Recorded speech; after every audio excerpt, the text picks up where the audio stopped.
双北的防疫级数提升到第3级，民众也拢3钱去到大卖场买物资，其中米、泡面、罐头甲卫生纸，大概是买了了。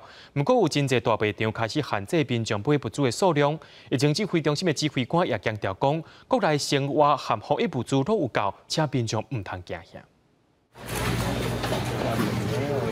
架顶空，罐头拢已经卖了了，一箱一箱的泡面，未付摆起架顶就已经拆卖。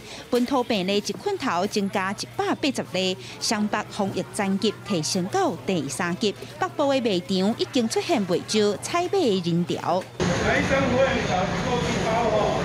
另外，伫咧北部出名的美食卖场，人也未少，食物甲卫生纸上侪人买。 伫行去为着变种病毒，有民众甚至挂防护目镜、弄手套，请航空公司出的防护外套来买物资。觉得政府的管控真的蛮大的一个问题，然后应该要重新审视所有的防疫的措施，这样。We bought a lot of chicken, some fruits, eggs, and some vegetables.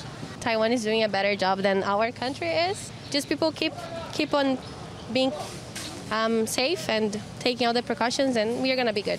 本土疫情压起来，卖场一方面严格控管入场的人数，加强消毒、防体温。即马着惊民众囤货，未少卖场拢有限制民生物资、加防疫用品的采买量。咱的疫情中心指挥官陈时中也强调，国内生活加防疫物资有够，呼吁民众莫抢买。